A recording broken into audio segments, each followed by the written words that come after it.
Reason में देखें और एक हमारा डिमांड ये है कि कर्नाटका एजुकेशन अथॉरिटी का एक कर्नाटका स्टेट में एक ही ऑफिशियल सेंटर है बैंगलोर में जो मल्लेश्वरम है। लेकिन अगर हम देखेंगे कर्नाटका सीईटी, केसेट, पीजीसीईटी, एआईए पीजीईटी, पीजीसीईटी और डीसीईटी, ये सारे एग्जाम्स को कुछ भी इश्यूज रहेंगे स्टूडेंट्स को स्टेट से पूरा वहां पर जाना पड़ेगा। और हमारे अगर हम देखेंगे कि कल्याण कर्नाटक रीजन में बहुत सारे स्टूडेंट्स नीट ओरिएंटेड या फिर इंजीनियरिंग ओरिएंटेड है। इन स्टूडेंट्स को जब भी काउंसलिंग के टाइम पे 2 दिन में आपको डॉक्यूमेंट सबमिट करना रहेगा, 2 दिन में आपको सीट मॉपअप राउंड में लेना रहेगा या फिर सीट कैंसिलेशन करना रहेगा, रीअलॉटमेंट रहेगा। ये सारे इश्यूज के लिए आपको बैंगलोर जाना पड़ेगा और हर एक के लिए फिजिबल नहीं है and it is not economically viable also. और इसके लिए हमारा ये गुजारिश है कि बीदर डिस्ट्रिक्ट में या फिर गुलबर्गा रीजन में कहीं पर भी एक सबके ये सेंटर को एस्टेब्लिश किया जाए। ये हमारा एक और डिमांड है साथ ही साथ। और इसके साथ हम ये भी कहना चाहते हैं कि जो भी अब केकेआरडीबी बोर्ड है अभी जो कर्नाटका कल्याण कर्नाटका के रीजन के एजुकेशन इश्यूज को एड्रेस करता है, उसको ऑब्जर्व करता है, उसका सही से फॉलोअप हो, उसका सही से ऑडिट हो और जो भी स्टूडेंट्स के और स्टेक होल्डर्स के जो भी इश्यूज हैं उन सबको एड्रेस करने की जल्द से जल्द गवर्नमेंट से हमारी रिक्वेस्ट है।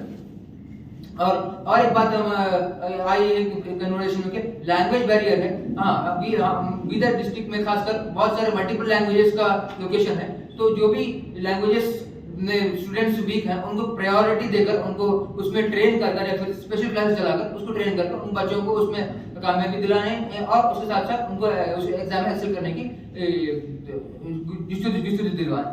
और हम देखेंगे तो हमारे इंफ्रास्ट्रक्चर की बात है और साथ ही साथ लास्ट में जो पॉइंट है स्टाफ का मोर देन 21,000 स्टाफ के रीजन में वैकेंसी है। 70,000 प्राइमरी स्कूल का है और 4,000 और प्लस हाई स्कूल का स्टाफ है। ये स्टाफ भी वैकेंट है, इसको भी जल्द से जल्द फिल किया जाए, ये भी हमारी रिक्वायरमेंट है। और इसी के साथ चलते हुए सोशियो इकोनॉमिक कंडीशन भी वीक है इस रीजन में। अगर कर्नाटका स्टेट का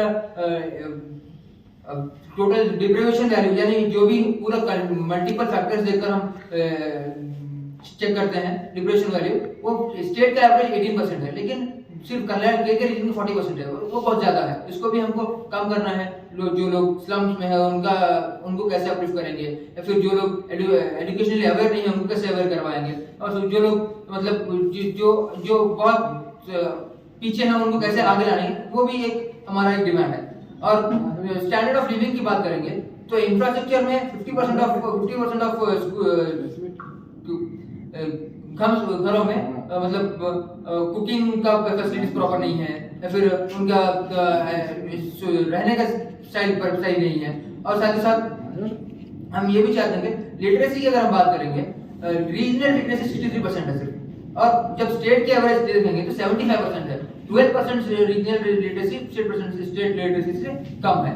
ये भी एक हमारा डिमांड है। इसको ऊपर करने के लिए हमारे जो भी स्टेक होल्डर्स हैं, कोलैबोरेशन है, उन सबसे गुजारिश है कि गवर्नमेंट इसको भी इम्प्रूव कराने की कोशिश करे।